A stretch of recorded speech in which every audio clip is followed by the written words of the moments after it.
My name is Adam Leonard from the People Development Department, and I'm so excited to welcome one of my good friends who I've known for about 10 years now or so, Diane Hamilton, who's here with us today. So Diane is an author, she's a meditation teacher, and a professional mediator as well. And I can't wait to see what she shares. So Diane, let me invite you up.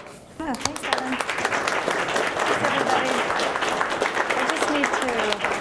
It sounds like my mic is on. Yeah, you can hear me okay? Well, first of all, thank you, Adam, for having me. It's such a pleasure. And I told him that I've been on the Google campus now for 2 days. We did some training work 2 days ago.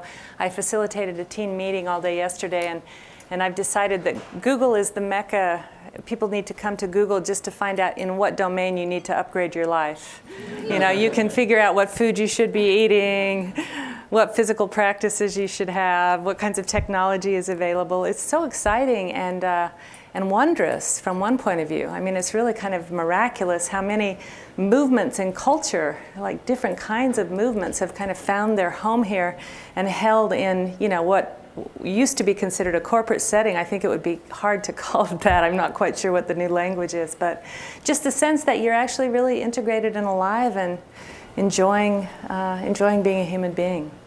So I wrote a book, and my book was published last December, and I think there were going to be some copies here. They may still be arriving. The book is called Everything is Workable. And there's a really beautiful publisher out of Boston called Shambhala Publications. Do any of you know Shambhala Books? Yeah, so Shambhala is interesting because they were one of the first companies way back in, I think, the early 60s or 70s to really want to bring the wisdom of the East to the West. And so they were devoted to Zen texts, they were devoted to sort of Asian wisdom, and there was also a book that really made the company. I don't know if you know of it. The book was called The Art of War by Sun Tzu. So that book was translated and published in English first by Shambhala, and basically, as I understand it, sort of was the financial success point for that company. So I was really privileged to be approached by Shambhala and asked as a meditation teacher, Zen practitioner, and also a mediator, whether I was interested in working with them to bring something into print. So really, if you think about the word meditation has that root med in it, I think, which is probably Latin. Does anybody know how it translates from the Latin? I don't know exactly. But meditate and mediate both literally mean to bring two into one. So with meditation, when you sit down on the cushion, you're bringing your body, speech, and mind into one moment, and you're creating coherence with your life. So you could say meditation is a way of becoming one with your life, whereas mediation is about bringing two differing points of view or two different sets of interests or a conflict in which there are many parties into one solution. So the impulse of meditation and of mediation are really the same impulse. And so I gave a lot of thought to both internal conflict and also the conflict that we experience, you know, both in our personal lives and also culturally, and you might even say on a global scale. And gave a lot of consideration to how we work with conflict, both within ourselves and outside of ourselves. And I wanted to make the point that conflict, while it is uncomfortable, is actually an incredible developmental opportunity. That there are things that can come from conflict when you work with it in an innovative way, and because you are really a culture of innovators, that working with conflict from a creative point of view is there's an incredible amount of growth, possibility, and new solutions that can come from it when we include it as potential. The issue that we have with conflict is that the old hardware, if you will, I'm going to try to use some of your language and it's going to be kind of pathetic, so just work with me. So the old evolutionary hardware does not give you the sensation in your body that this is a creative opportunity. Right? When the tri-brain, we have the reptilian brain, the mammalian brain, and the primate brain, and when the reptilian brain senses a threat, which whenever there's a conflict, there's a threat. There's a threat to our resources, our identity, our physical well-being, the stability of our life. Conflict is by its nature threatening to the status quo. So because it's threatening, what happens is that that the reptilian brain stimulates the amygdala, and the amygdala is the signal function behind the eyes that stimulates the rest of the body to fight or flight or freeze. So you get this chemical dump of cortisol, of adrenaline, and so your later brain can say, oh great, creative opportunity, but your body is saying, I'm getting out of here, right? I'm going to fight, flight, or disappear, one or the other. And so we have this problem. We have this problem that the sensation of conflict does not support this notion that it's an opportunity, that it's a creative possibility, because everything in our body wants to get away from it. The sensations of conflict, no matter what you do not feel good. And so with enough practice, you can override that sensation. You can start to wire, if you will, the reptilian response to these higher functions of mind, and you can habituate yourself to reinterpreting it. And you can do a counterintuitive starting to move towards it, but there's so much that you have to kind of be able to master in your own body and also in your thoughts, because generally, as soon as you start to have the negative the sensations of adrenaline and cortisol, the mind, usually the cognitions follow. In other words, your thoughts are like, ooh, I don't want to be here. Why is this happening? That person is wrong. This should stop. So generally, your thoughts and your body both wire to get you out of the situation. Does that make sense to everybody, what it is I'm saying? Yeah? Does the reverse also hold true, where the thoughts can then use to slow down? Absolutely, and that's really what we're working with, is that what happens is you enter into a feedback loop. So when you work with people with conflict, one of the things that you have to do is you have to, well, I'll give you an example that's more related to my own experience. So there's a chapter in my book. I was remarried, it's been now 15 years, and I remarried a man who had 3 daughters, and their mother had died. And I have one son. My son also has Down syndrome. He's a genius. And so we came together, and it was incredibly intense for me because they hadn't had a female in the household for 5 years since their mother died. They were all at different ages, 16, 13, 9. It was really challenging emotionally for me to both to merge into the culture, but also to kind of create certain kinds of organization and patterning that would work for everyone, including me. Mostly that wasn't happening. So I would just feel overwhelmed, irritable. I was losing my temper. I just was starting really to experience myself in a way that was just like really not acceptable. So I developed a practice that when I started to feel really tense and really stressed and that amygdala hijack started to happen, that I would immediately go upstairs to my room and I would sit down. And the first thing I would do is quiet my thinking mind, right? And just sit with the intensity of the sensation. Like, where was I feeling this? I could feel the increase in my heart rate. I would feel heat in my neck. When we're in a conflict, our primate kind of history, we tend to tighten the back of our neck and our jaw and hunch our shoulders. And I could feel all of that in my body. My solar plexus felt like they were on fire. There could be a sensation of nausea. And the whole time, my thoughts are saying, like, this isn't okay. Why are these people not listening to me? What is the problem here? They're all insane. I'm living in a madhouse. I don't like these people. I don't want to be with them. Now, why are you laughing? Because you've been there. You know this demented voice that just takes over, right? So my first thing would be to just commit to experiencing the sensation. Stop the thoughts. Experience the sensation, literally receive them, get to know them. This is what this really intelligent evolutionary hardware is telling me. Like, what does it feel like? It's really organizing me to get the hell out of here, basically. So once I could pace that a little bit and the sensations would start to calm down, then I could pay attention to my thoughts. But even with the slightest kind of attention sort of it's amazing. What I'm trying to say is how quickly the thoughts reassert themselves. So I would quiet my thoughts, I'd be with the body, and as soon as I'd turn my attention back to my thoughts, guess who was speaking again? Yeah, the demented, insane person would start speaking.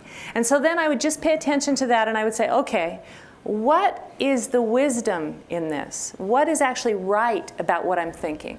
Because we have a tendency when we get hijacked like that to either be completely under the spell of the insanity or completely, oh no, it's all fine. Well, actually, no, that's not the case. How do you find this middle way where you receive the wisdom? So I would say we need more structure. We need to create some patterns. When we're having dinner together, we need to actually listen to one another and exchange. So I really could receive the wisdom from what I was upset about. And then when the thoughts are now clarified, if you will, you receive and clarify the thoughts, those thoughts start to discipline the physiological responses. So then it's possible to go back into the conversation, and even if you start to feel the contraction or whatever those are, you can sort of breathe that out and still assert, what is it that's important around what I have to say. And that, this whole body of conflict resolution skills. So what I really want to do is, in the book, give you an opportunity to consider kind of the evolution of the body, consider how to work with the benefits of meditation practice. And if you think about meditation really as an inner technology, that's what it is, because you're used to thinking in terms of, the innovations. Well, meditation is one of the great ways that we have of navigating our interior and heightening the discipline, if you will, of how we perceive. And then I wanted to also, for the meditative communities don't seem to have great conflict resolution skills because they don't want to feel the conflict. She whispered, the conflict. There is no conflict, right? So it all becomes kind of passive aggressive, right?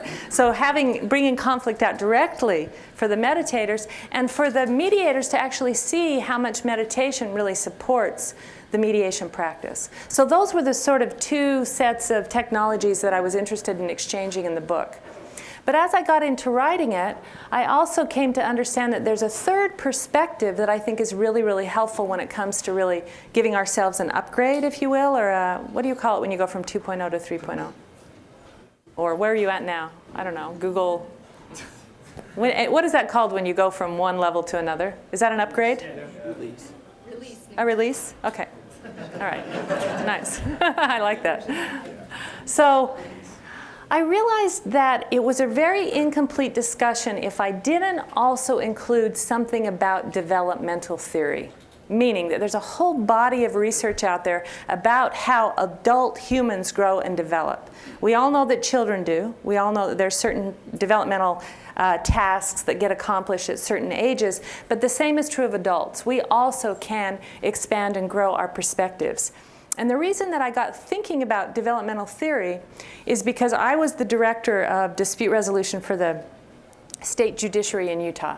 In other words, I was responsible back in the 80s for creating mediation programs in the court system. And I was a very naive and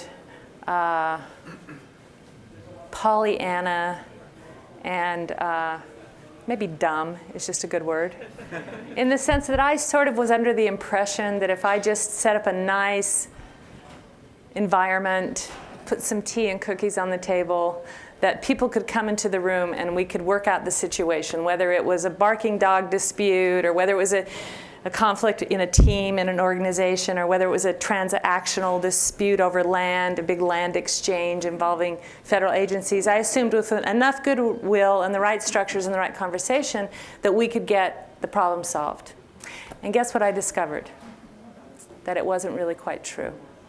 And what seemed to be at the heart of this for me was that I started to see that there were limits to capacity.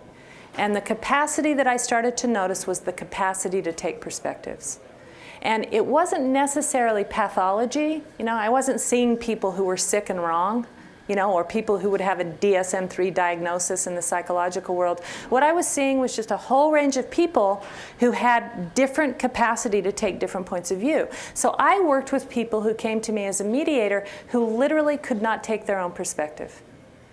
For whatever reason, maybe they were in an abusive relationship and it had been so long since someone really asked them what they thought. I saw people who were in a culture where because they were young, maybe their opinion didn't matter, so they didn't feel free to speak up. There were just some people who simply had not been valued fully enough to actually realize that they had their own point of view. So I would work with people all the time under the assumption that I was facilitating people into agreement, but there was one person who was incredibly disadvantaged because they couldn't advocate for themselves. Does that make sense? So like I say, it started to look developmental to me. I didn't want to pathologize these people. It was a capacity that wasn't quite online. Does that make sense? Then there was a whole slew of people, of course, who could come into mediation. They could take their own perspective, but whose couldn't they take? Person on the other side. Like even to try it on for a moment. There was no bandwidth, if you will, to hold another perspective. Because as soon as we have my perspective and I'm considering yours, what happens in the body and the mind when there are two perspectives? What happens when there are two? Maybe engineers can help me. If they're like, there's two oppositional qualities, what? There's cognitive dissonance, right? There's also an energetic disequilibrium. There's actually a pole in which energy can run between the two and disrupt or upset the system. Now, I'm kind of trying to present that that's a good thing, right? To be able to feel that cognitive dissonance or feel that jump. I don't know. I want you to help me because you're actually trained in physics, and I'm not. So, but whatever that is, if you have two coexisting truths in your head at any one time, you literally have to deal with the disruption in your body. So what do we tend to do? We tend to push one out right away, right? Now, if you look at your average news channel on a daily basis, how many points of view are they able to hold?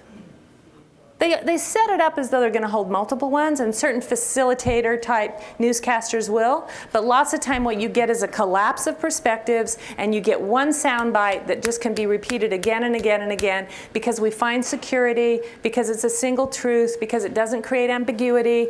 And I saw lots and lots of people who were capable of that. They could hold one truth, but they couldn't hold two, right? Then I started to see these other kind of qualities in people. I would see people who could have no point of view for a long period and be really quiet. Then I could see them really, very effectively advocate for themselves.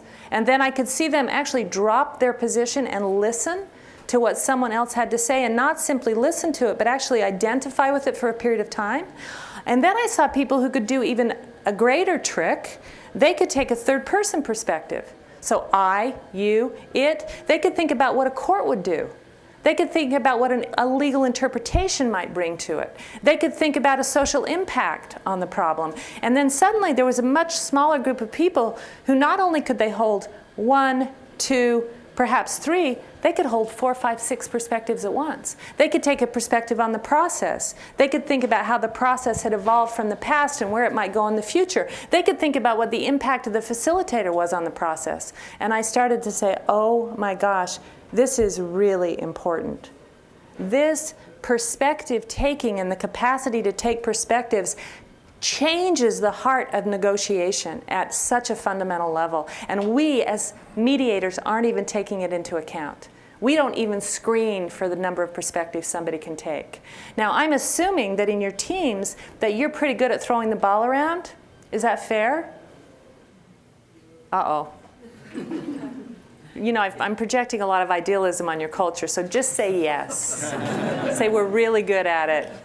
And then, even more complex, once you open up the field and can hold multiple perspectives, you can hear different cultural views on the same problem, you can see it from many different angles.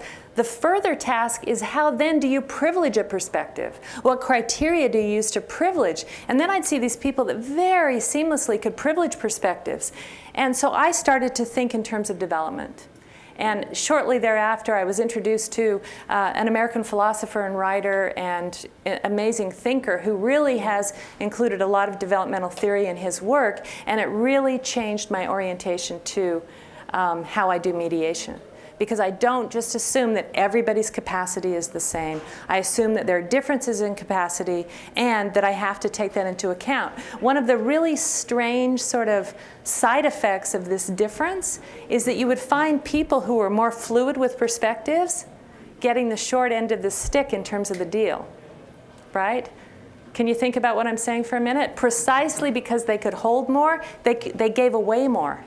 And I started to think there are actually ethical implications to this issue. It isn't simply that, you know, you're not able to hold my point of view. It's that when we reach an outcome and it involves money, that you walk away with more because you've been so stubborn and you won't even pick up my perspective on this whole thing. So I started to really feel like there were lots of implications to this that I really needed to consider. So you'll find, if you're interested in this book, you'll find some chapters that talk about this innate capacity and also our ability to work with complexity, which I know, and the more complex our situation and the capacity for working with complexity from developmental theory, you could say, is one of the characteristics of higher levels of development, if you want to put it that way. Now, don't think about higher levels of development in terms of social dominator hierarchies.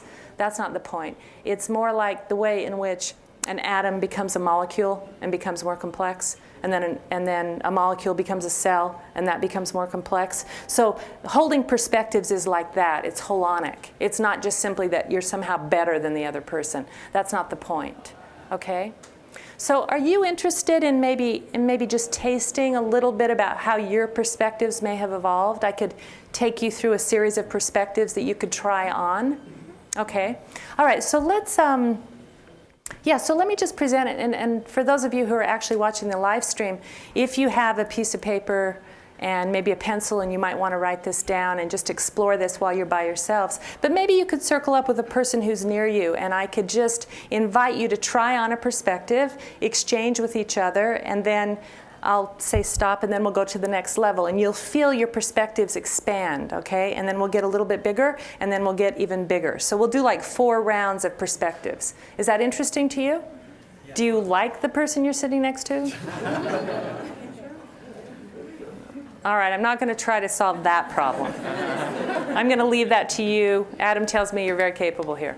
Okay, so let's think for a moment about the boundary around identity. So we're going to think about identity, and we're going to think of identity for a moment as a set of perspectives.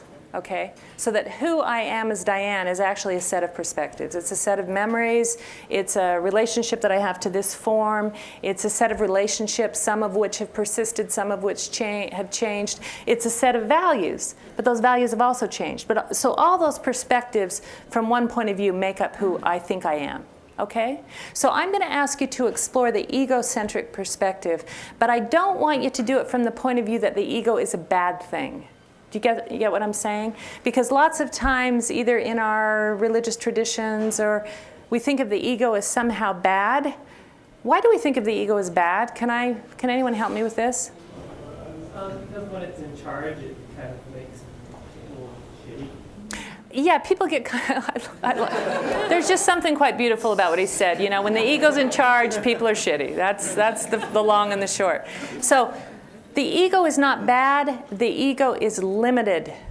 The ego is oriented towards self-sustaining, but there is such a thing as a healthy ego. There's a healthy sort of ecosystem of self, which is permeable and which can take inputs and give out inputs, and then the perspective can shift to include more. So an ego becomes bad when an ego is exclusive. Does everybody get that? So that's the thing I want to do. Like a healthy ego is one that has permeability and is able to sort of drop its reference points and expand awareness, but it isn't by its nature bad and wrong. It's only by its nature bad and wrong when it's exclusive and stops taking in information or starts thinking about others. Is that fair? Can we work with that definition? Okay. So all we're going to do is just discover for a moment who I think I am, or what are the things I notice. So I'm going to have you complete a sentence and just go around 2 or 3 times in your group. And all I want you to do is say, as the egocentric self, what I notice is. Okay? So as the egocentric self, what I notice is I'm a visitor to a culture, and that I feel incredibly excited, and at the same time, I might be even a little apprehensive or afraid. Right? Just notice what comes up when you identify with the egocentric self. Okay? So if you're watching the live stream, just take a minute to jot it down or think to yourself, what do I notice? And then we're going to watch these perspectives grow. Okay? Here we go. I'll give you just like 2 minutes, 2.5 minutes. Here we go.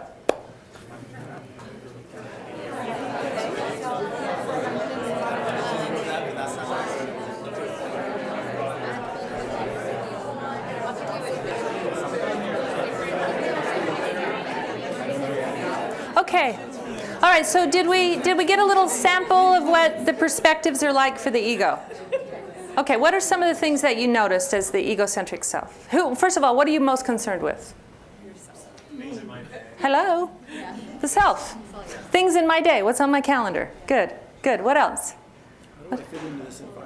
Yeah, as the egocentric self, how do I fit into this culture? How do I fit into this environment? Sort of who am I in the context that I exist in? That's a question that's persistent. Good. What else did you notice? And by the way, we're all the same in this regard. Even though we're all different, we're the same in that we're concerned about similar kinds of things from this point of view. Okay, please. Physical sensation. Totally aware of my body, right? I'm aware when I feel comfortable or uncomfortable. I can feel anxiety in the body. I feel sensations of pleasure. And I also have a very strong sense of where I end and everything else begins, right? You can have an experience when someone crosses your boundaries, for instance, and you just feel that, like, ooh, that didn't feel good to me. Or somebody says something that feels aggressive in a meeting, you're like, oh, I feel offended by that. Okay, what else do you notice? Yeah? I'm watching, or I'm paying attention to what I'm getting out of this talk, and I'm evaluating you as egocentric. Damn it. Did you hear what he said? Right. So wherever there's an egocentric self, there's a sense of the other. So there's self and other, right? So I'm here to receive something. I'm evaluating you as the presenter and whether or not what you're doing is actually valuable to me. And that's an evaluation that's happening all the time. Great. Good. What other things do you notice? Any egos feel stressed out? Yeah? Say more, yeah. How are you stressed out? Next meeting, need to get ready. Got- Probably drop a little early here. Yeah, have to duck out a little bit early. Okay, good. So one of the conditions that we want to pay attention to whenever we're identifying as the ego is that there's a sense of separation, and because there's a sense of separation, there's stress. Okay, that is just the fundamental situation, is that we're always kind of maintaining our image, we're maintaining our sense of safety, we're maintaining our sense of belonging. So there's a constant sense when I'm identified that I have to actually take care of that. Now, when you lose that identification in a project or in a piece of music, or you enter a flow state, or you go to the gym and you're just basically washing yourself in, serotonin or dopamine, then that sense of self dissolves and you don't feel that stress anymore. So there's almost always, whenever we're identified as an ego, almost always there's a situation of stress. Does that make sense to you? Okay, cool. All right, so we're going to grow our perspectives. Are you ready? Okay, so where do you think we naturally grow from the self to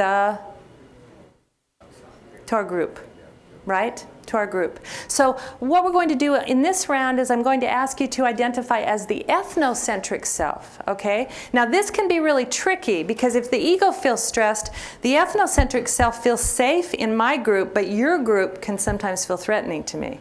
Do you get what I'm talking about? So what I'm going to ask you to do is identify with the groups of your upbringing, like where you grew up. So as the ethnocentric self, let's do it. Let's, the four of us, just model this for a moment. So as the ethnocentric self, I grew up in the desert of Utah, and I spent a lot of time in nature. And I can say negative things about my brothers, but don't you.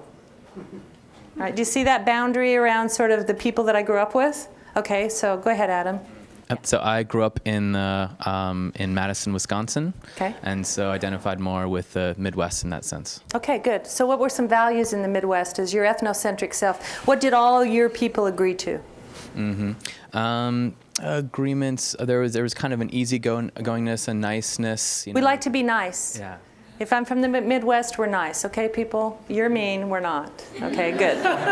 Okay. As the ethnocentric self growing up in Canada, I would say we were nicer than you, but we would never say that. So as a Canadian, we're nicer than Midwesterners, and we wouldn't say it. Hello. All right, good. Go ahead. I grew up in Montreal, Canada. Yeah. In a French and English community. Mm-hmm. And so there's a very clear division between the English, who were also Protestant, okay, and the French, who were Catholic. Okay. So we passed each other on opposite sides of the street, going to school, going to church, where we shopped for groceries. Okay, great. Very divided. Great. So notice your identity grow and notice yourself belong. Now, some of you may not be able to connect very well to the place you came from, but just do it for fun, and then I'll help you a little bit with why it's could be useful to you to integrate that part of yourself a little bit? Okay, so the sentence is, as the ethnocentric self, here's what I notice. Okay? 2.5 minutes. Go ahead.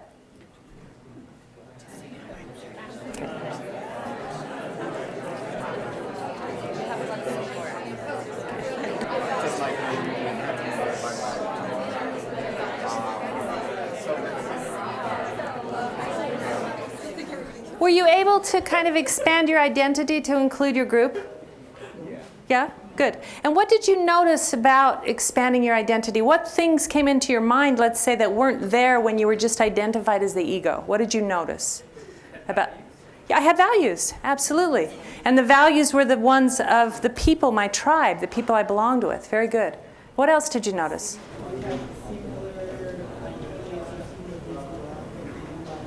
Yes, we come from different countries with opposite sensations, but I mean opposite qualities.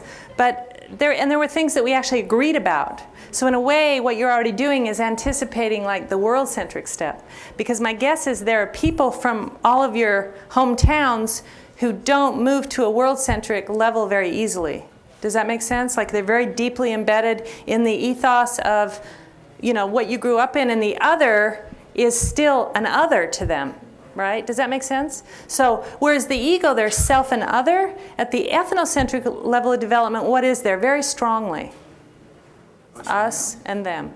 Us and them, it's really strong. So if you can cross that barrier of us and them, you're already established at what we would call a world-centric level of development. We'll explore that in just a moment, okay? So what else about ethnocentrism? Did anybody feel some sense of belonging, like you felt safe in your group? Yeah, say something. Say that very same thing.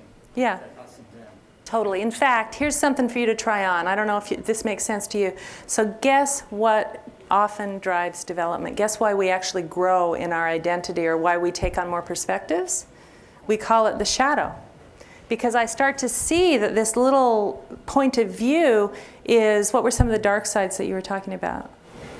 The exclusionary type of thinking, and thinking you're special. Too much prejudice, too much homophobia, too much arrogance, too much our way is the only way. Like that starts to feel too tight. Like I can't just live in that, you know, it's like I really feel safe and I feel comfortable and I'm at home, but there's just something over the next horizon that I feel I want to step into, because this starts to feel too small.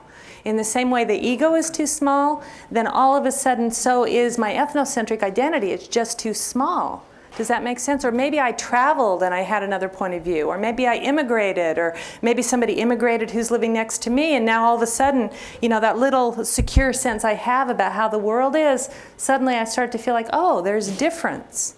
And guess what the bright line in development is between ethnocentrism and world-centrism?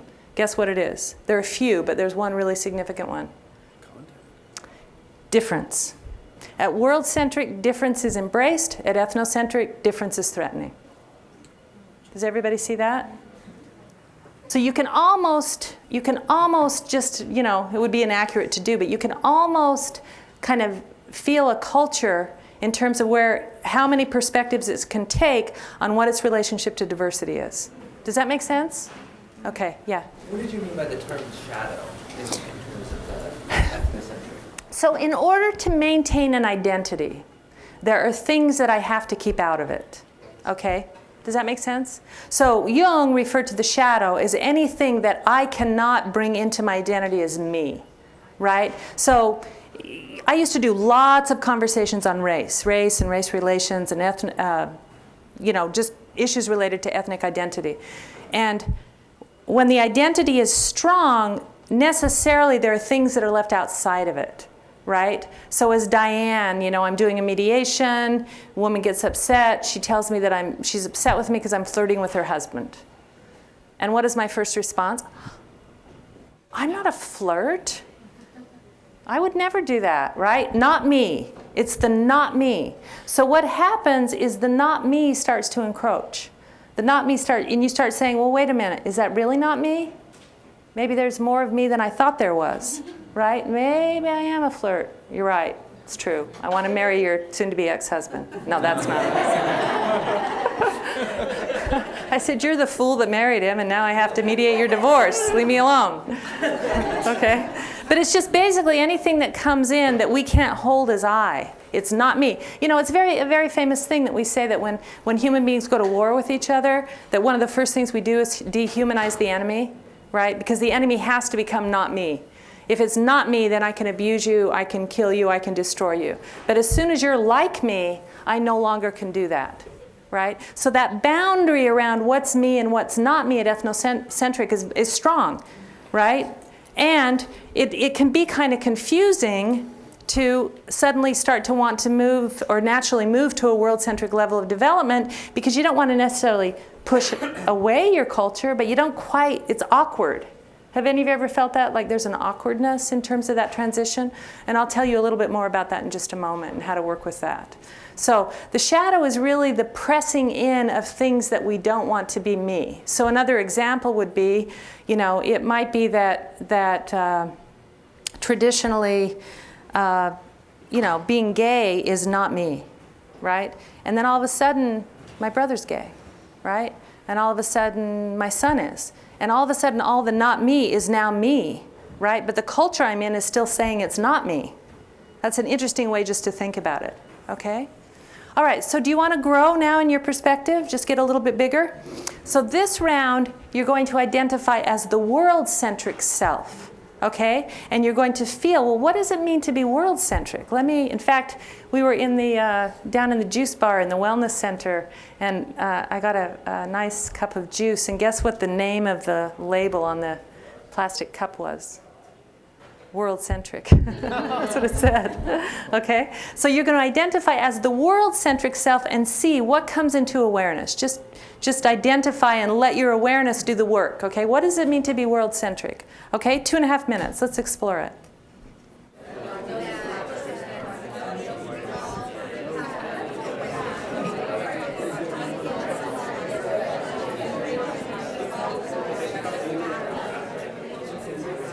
Okay, so just as an interesting form of exploration, as you identified as the world-centric self, what came into awareness that wasn't there when you were at an ethnocentric, when you had another set of perspectives? What perspectives suddenly came online?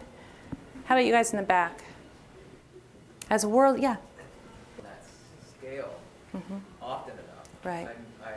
I kind of go back and forth between ego and ethno. Yeah.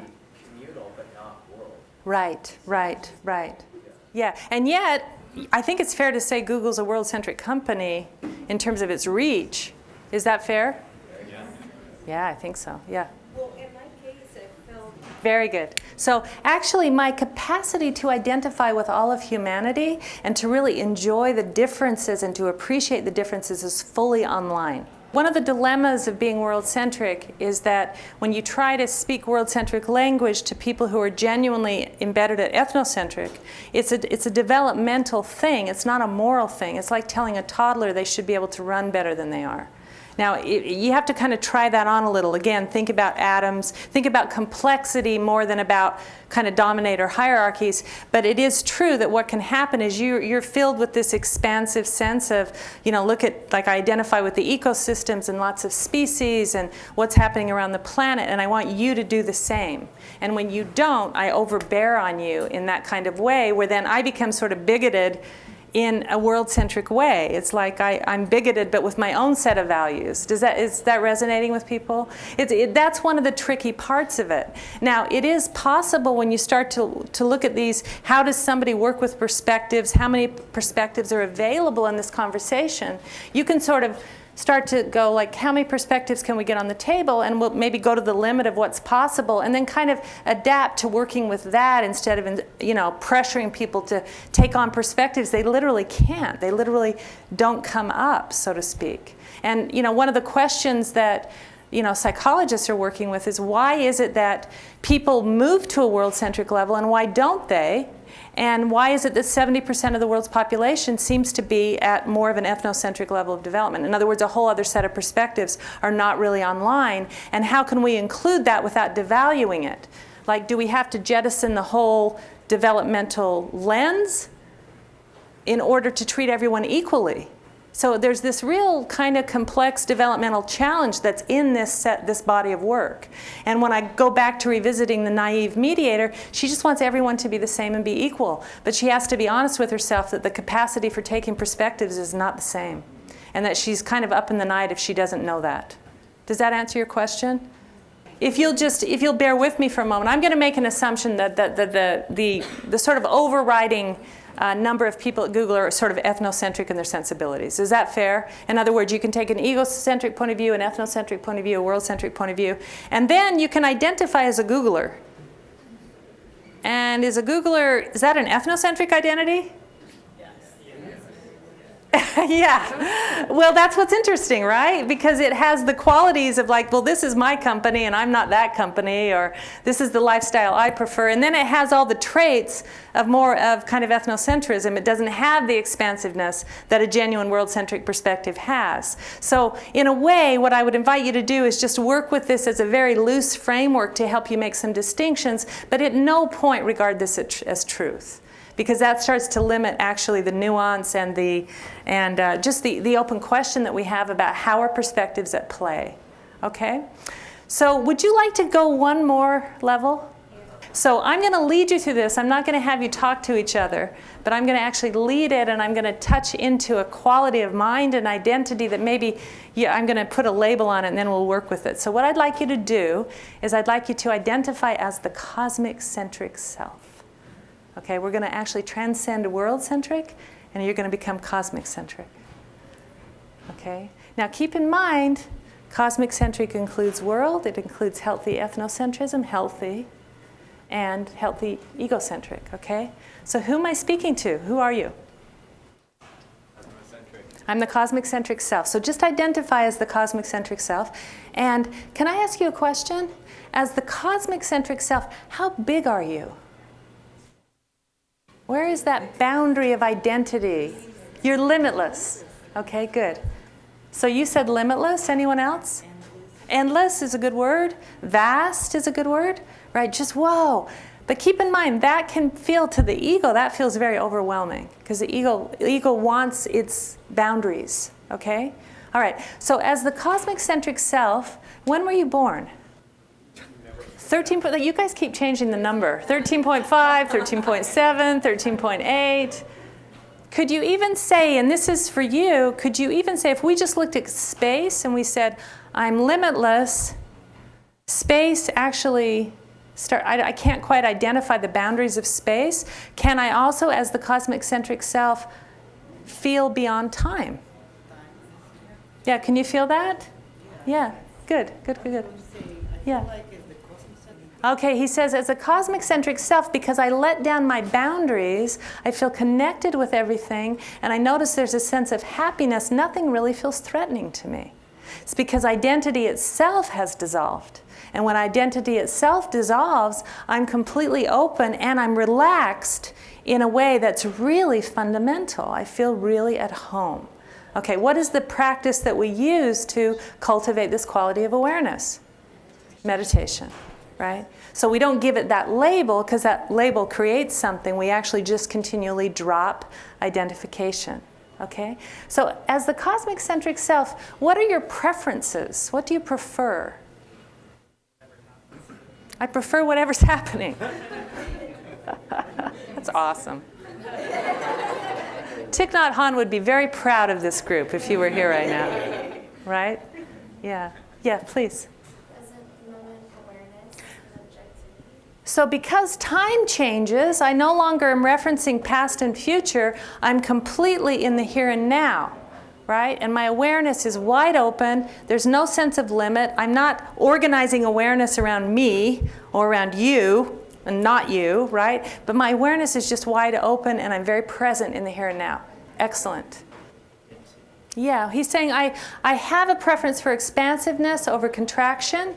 I have a preference for emptiness over density, but actually if I really sit with it, I see that I am both of those. That there's nothing that is beyond what I am. So I'm simply embedded in the breath of all things, in the coming and the going and the up and the down, and in the peace, but also in the struggle. And that's really one of the points of my book, is that when you really do practice and learn to identify that you can find peace, you can find that quality of happiness that he's talking about, even in the midst of challenge and struggle. So that you sort of become identified, if you will, with your truest nature. So that's kind of really the short course. And I'd be happy to take 2 or 3 questions before we finish. Earlier on, you mentioned being influenced by a philosopher and writer, and I was curious if you could share like their identity and what and how that impacted you. Yeah, his name is Ken Wilber. He's written about 30 books. They've been translated into 30 different languages. They're all still in print. And you might want to call him a meta-philosopher, that he was both, as a young man, training to be a doctor and very interested in science, but he had a deep spiritual inclination. And his whole work has been about trying to get those two things to work together. So the largest book he wrote on kind of trying to create these connections between the interior world and the exterior world is called Sex, Ecology, and Spirituality. It's a very big book, 850. But what he's trying to do is name sort of the challenges of our time and create the links between, say, how we work with the interior of the mind, awareness, psychology, phenomenology, and how we work with neurochemistry and the body. And so he's really trying to create what we call an integral inclusion of subject matter. So, and then are you also drawing upon like spiral dynamics? Yes, I'm drawing on Claire Graves' work, which I did through Ken. Great, Yeah. thank you. Yeah, you're very welcome. Yes, please. Someone who did not grow up here, I feel incredibly advantaged in the fact that I have knowledge of 2 different cultures and I can pick from 2 different places and select the best of both the worlds. Yes. Having said that, at times I feel disadvantaged in the fact that my ability to relate with folks from back home and here is limited. That it opens, but it also creates limits, yeah. Other people in the room who feel that way as well? That you feel like you've got this flexibility, but now you can't relate to either world fully. Yeah. I agree. So this is more a practical one. Before you were saying about how we need to become comfortable with conflict and become trained in that. And as a software engineer, every code review, every piece of code that I check in is reviewed by somebody else. And so I get that a lot, right? There's always this, oh, no, you've done it wrong. This is horrible. This is awful. This is a fact of life here, right? You know, everybody's good and everybody's like my son picky. does. My son has Down syndrome, and he'll just go, ow. Whenever I complain or criticize him. Right. Ow. So, as a practical matter, right? How would you suggest somebody get skilled in this who doesn't have this opportunity? Right. You can't just say to your brother, "Oh, jump out at me with an axe every once in a while." Yes, right. Yes. Well, this is one of the things that I address in the book. Is that basically what you're talking about? Is you're talking about a third-person discourse. You're talking about an empiric engineering issue. But what's not being addressed is what's happening in the second person, what's happening in the relational domain between you and me when you're giving me feedback about the work that I've done. So great, even if you're 100% right, is there a way we can do that where I just don't feel kind of accosted, but rather I feel really supported and included? And I think with that, what I'll do is I'll give it back to Adam, because Adam works in people dev, and he can actually answer that question about how we can bring more of that quality to your team. So thank you, everybody, and here's Adam. Thanks so much.